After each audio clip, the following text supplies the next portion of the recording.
Good morning student, मैं Guddu sir आप सभी का इस वीडियो में स्वागत करता हूं। बच्चों, आज मैं आपके सामने ये क्वेश्चन लेकर आया हूं जो कि बहुत ही इंपॉर्टेंट है, बहुत ही ज़बरदस्त क्वेश्चन है। ठीक है, तो बच्चों मैंने पिछले वीडियो में आपको किस तरीके से क्वेश्चन बताया था। वहाँ पर देखिए, यहाँ पर क्या लिखा है, पहले x is not equal to A, x equal to A लिखा है। लेकिन वहाँ पर क्या लिखा था, किस तरीके से, वहाँ पर x ग्रेटर x लेस इस तरीके से लिखा था। तो बच्चों आपको यहाँ पर दो तरीके से यहाँ पर क्वेश्चन आपको लिखा मिलेगा, इस तरीके से और उस तरीके से, ग्रेटर एंड लेस वाला। ठीक है, तो बच्चों आपको क्या करना है, इसको भी अच्छे से समझ लीजिए। ठीक है, और अगर ये दोनों चीज़ आपके अच्छे समझ में आ गया तब आप समझ लीजिए कि कंटिन्यूटी के कोई भी क्वेश्चन होगा आप उसको आसानी से लगा ले जाओगे।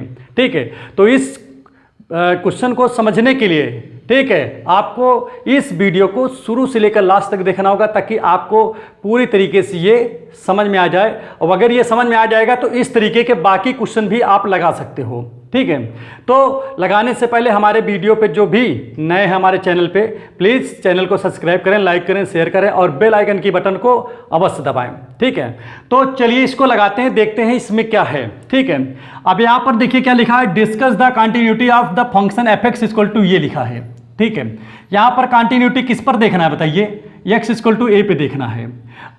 अब आप यहाँ पर कहोगे सर जी ये बताइए मुझे कि जैसे वहाँ पर था तो वहाँ पर क्या था कि भाई x जो है गिवन पॉइंट से बड़ा रहता था तो आप कहते थे सर उसके सामने वाला तो आपका RHL है, और जिस पॉइंट पे आपको निकालना होता है उस पॉइंट से अगर x छोटा होता है तो आप ये कहते हो कि सर इसके सामने का LHL है। ठीक है, x छोटा तो आप कहते थे LHL, x बड़ा तो आप कहते थे RHL। तो बच्चा इसको भी तो आप उस तरह बना सकते हो। देखिए आप यहाँ पर समझ लीजिए कैसे, मैं इस तरह कह रहा हूँ जैसे एफ एक्स इक्वल टू, मैं इस चीज़ को क्या लिख सकता हूँ, देखिए यहाँ पर समझिएगा, ये लिखा मैंने, और यहाँ पर देखिए क्या है, ये वैल्यू कब आती है, देखिए ये वैल्यू तब आती है जब x जो है एक के इक्वल नहीं होता है। जब यहाँ पर बात समझ लीजिएगा, जब यहाँ पर क्या है भाई समझिएगा खूब अच्छे से, जब x जो है एक के इक्वल नहीं होती तब ये वैल्यू मतलब आती है। ठीक है, तो एक चीज़ ये बताइए मुझे, x जो है एक के इक्वल नहीं है तो इसका मतलब क्या है, इसका मतलब तो ये हो रहा है ना, या तो x जो है a से बड़ा हो रहा है या तो x a से छोटा होगा। दो ही तो बात होगी कि तीसरी बात आ जाएगी, बताइए। जब लिखा है x जो है a के बराबर नहीं है तो इसका मतलब क्या है, इसका मतलब ये होगा कि या तो x जो है a से, देखिए x जो है a से बड़ा होगा या तो x a से छोटा होगा। लेकिन दोनों परिस्थितियों में जो फंक्शन है वो आपका क्या है, x माइनस a ही तो है भाई, दोनों परिस्थितियों में आपका फंक्शन यही है। लेकिन जब x a के बराबर है तब फंक्शन क्या है, एफ एक्स इक्वल टू 0 है। तो आप इस चीज़ को चाहो तो इस तरीके लिख सकते हो, नहीं लिख सकते हो, बताइए, लिख सकते हो ना। अब आप देखिए, मैं अगर डायरेक्ट कहता कि भाई इसी पे आपको RHL भी लगाना है और इसी पे LHL भी लगाना है तो आप कंफ्यूज रहते कि भाई यहाँ पर मैं क्यों लगाऊँ इस पे। आपने जब नियम बताया कि जिस पॉइंट पे आपको मतलब कंटिन्यूटी निकालना होता है उस पॉइंट से अगर x बड़ा होता है तो उसके सामने का सर आपने कहा कि RHL होगा, और उस पॉइंट से अगर x छोटा है तो आपने सर कहा उसके सामने का LHL होगा। तो देखिए इस चीज़ को मैंने इसी टाइप से देखिए क्या कर दिया, बना भी लिया। तो देखिए x जब a से बड़ा है तब भी RHL आपका यही है, और जब x जो है a से छोटा है तब भी RHL आपका यही है। इसीलिए ये जो है यहाँ पर ये क्या होगा, जब इस तरह का भी कंडीशन बना हो तो इसी पे RHL भी लगता है और इसी पे LHL भी लगता है। ये बात अब आपको समझ में आ गया होगा, क्लियर हो गया, नहीं हो गया ना, समझ में आओ तो यहाँ से भी आप देख लीजिए। आप LHL देखिए, RHL लोगे तो यहाँ पर देखिए a पे निकालना है, a से x बड़ा है, इसका मतलब RHL का ये आपका फंक्शन बनेगा। अब यहाँ पर देखिए a से छोटा है तो इसका मतलब यहाँ पर भी देखिए LHL भी यही इसी पे बनेगा, यही फंक्शन आपका रहेगा, दोनों में मैच कर रहा है। तो इसीलिए मैं बोल रहा हूँ आपको कि अगर इस तरह कभी मिले, ठीक है, तो आप जो है देखिए जहाँ पर नॉट इक्वल टू a लिखा हो या कुछ भी लिखा हो उसके सामने जो पड़ेगा उसी पे आप RHL भी निकालोगे, उसी पे आप जो है LHL भी निकालोगे। ये बात आपके माइंड में आ गया होगा। तो चलिए स्टार्ट करते हैं। पहली बात यहाँ पर एक चीज़ ये देखते हैं कि एफ एक्स की वैल्यू क्या दिया है, 0 दिया है।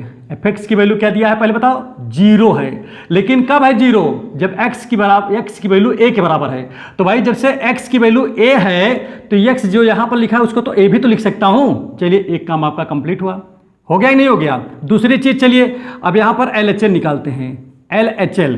तो LHL के लिए क्या होगा, आप क्या लिखते हो, लिमिट, क्या लिखते हो बताओ, लिमिट x टेंस टू, अब चूंकि a पे निकाल रहे हो तो a क्या लिखोगे, माइनस, यहां पर आप fx लिखते हो। ये बात आपके अच्छे से समझ में आ गया होगा, यहां पर इसको मिटा देता हूं, ठीक है। अब चलिए एक काम करते हैं, आगे देखते हैं इसमें क्या होता है, ठीक है। आप वैल्यू चलिए और इसको और आगे बढ़ाते हैं, क्या बनेगा, लिमिट s टेंस टू 0। आप इसे यहां पर क्या करते हैं, फिर उसके बाद यहां पर जो x tends to a negative लिखा है, इसकी जगह आप क्या लिखोगे, s टेंस टू 0। और जैसे ही इसको s टेंस टू 0 लिखोगे, वैसे ही यहां पर x की जगह क्या लिखते हो, a माइनस h। अगर यहां 2 होता तो 2 माइनस h लिख देते, 3 होता तो 3 माइनस h लिख देते, कहां पर, x की जगह पे। तो हमारे में तो देखिए x की जगह पे क्या लिखेंगे, a माइनस लिखा तो हम लिख देंगे क्या, a माइनस h लिख देंगे।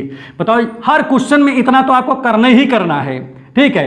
केवल अंतर क्या होगा, केवल यहां पर जो है x इक्वल टू, जैसे मैं किस पे निकाल रहा हूं, a पे निकाल रहा हूं, तो मैंने यहां पर a लिखा है। अगर x इक्वल टू 1 होगा तो वहां पर x की जगह, यहां पर a की जगह पे आप 1 रख दोगे, ठीक है। तो चलिए ठीक है, अब इसकी वैल्यू कहां रखोगे बताओ, यहां पर रखोगे, क्योंकि LHL आपका यही है, ठीक है। तो लिमिट s टेंस टू 0, और यहां पर देखिए क्या हो जाएगा, मॉड a माइनस h, और यहां माइनस a पहले से है, ठीक है। तो इस चीज को आप क्या लिख सकते हो, लिमिट s टेंस टू 0, और देखिए a से a कट गया तो माइनस यहां पर h आ गया। और जब इसको और आगे जब आप सोल्यूशन करोगे यहां पर, तो देखिए इस चीज को आप क्या लिख सकते हो, लिमिट, ठीक है, s टेंस टू 0, और यहां पर देखिए क्या आ जाएगा, मॉड से बाहर निकलेगा, प्लस का हो जाएगा। अब हम क्या करेंगे, s की वैल्यू रखेंगे, तो h की जगह पे क्या रखेंगे, 0। तो जैसे h की जगह 0 रखोगे तो टोटल ये क्या हो जाएगा, 0। और जैसे हम h की, देखिए यहां पर देखिए h लिखा है, तो h की जगह जैसे हम ये 0 वैल्यू रखेंगे, वैसे लिमिट क्या होता है, हट जाता है। तो देखिए यहां पर इसकी वैल्यू भी 0 आया, इसकी भी वैल्यू 0 आया, ठीक है।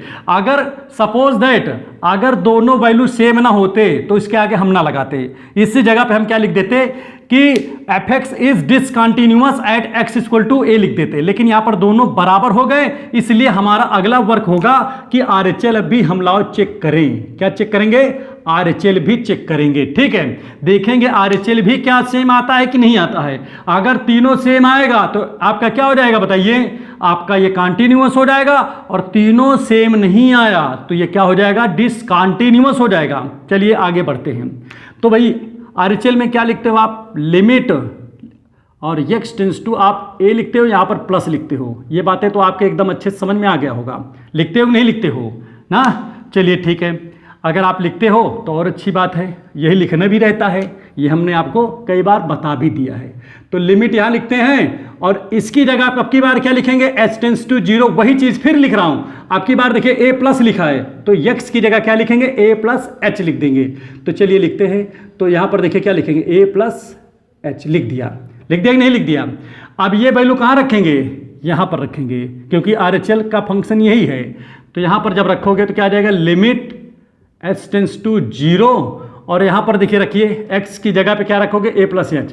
तो क्या हो गया, a plus h minus a, ये हो गया नहीं, a से a कैंसिल हो गया, तो यहां पर क्या आया, लिमिट, और यहां पर देखिए h टेंस टू 0, और मॉड में h आया, वो भी प्लस का, और इसको आप लिख सकते हो लिमिट h टेंस टू 0, और मॉड में h हो गए, ओ मॉड से बाहर h निकल आया कि नहीं।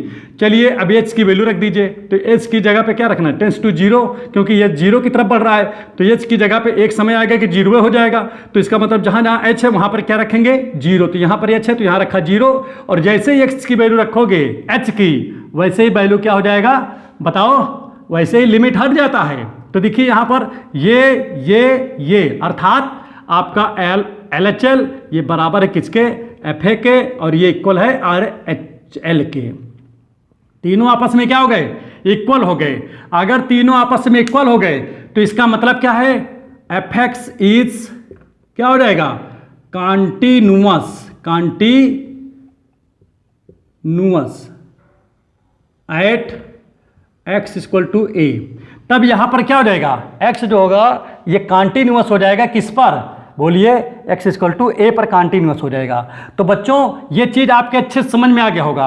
अगर ये बच्चों अगर वीडियो आपको अच्छे से समझ में आ गया है तो प्लीज चैनल को लाइक करें, सब्सक्राइब करें, शेयर करें, और बेल आइकन की बटन को अवश्य दबाएं, ताकि हमारे द्वारा जितने भी वीडियो बनाए जा रहे हैं वो सीधे आप तक पहुंच सके। Thank you.